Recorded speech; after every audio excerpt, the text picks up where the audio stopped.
lot of pretty thoughtful work done by a lot of people around what some of the preconditions would be, or the sort of things that should be in place for a soft opening, if you want to call it that.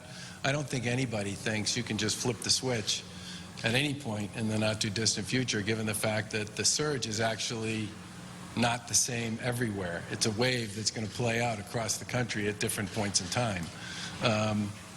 And most of the preconditions that have been part of those discussions have involved a variety of indicators. You know, one of the indicators is you really have to be past the peak. That's like number one. And there are a bunch of parts of the country that aren't where we are at this point in time. There are other parts of the country that are ahead of us. There are other parts of the country that are behind us, okay? But everybody's basically said people need to be past the peak. Number two, everybody said there needs to be some recognition of what would be designed as sort of what I would call safe standards for opening anything back up in a significant way. And that could be a function of determining what types of businesses have the ability to deliver on a wide variety of parameters and protocols around distancing and safety and all the rest.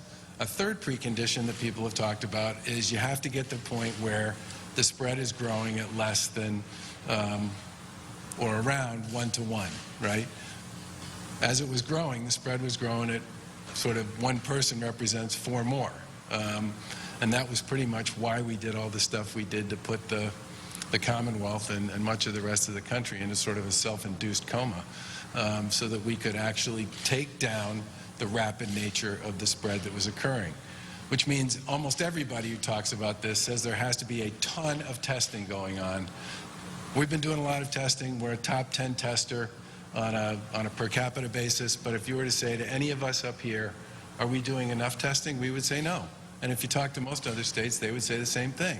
And the call we had earlier today with the Vice President, with most of the governors, was all about testing and the fundamental notion that we need to do a lot more testing, because that's a big part of surveillance if we're going to get to the point where we can start thinking about how to make people believe that it's safe to go back to work, safe to go back to doing some things they did before and all the rest.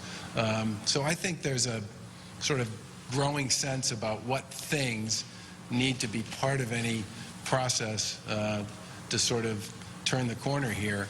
And I would expect and anticipate that those things would be addressed in any kind of plan to move the country or the Commonwealth or the region forward.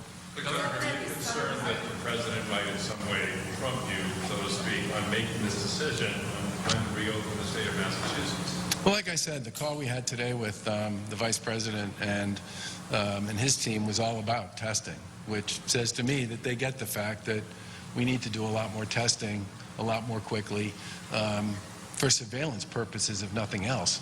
And we plan to use a lot of that testing to do the tracing that, as we've talked to you about before, is what we're ramping up to be one of the major ways we deal with issues around identification and isolation, another way to stop the spread on a go-forward basis.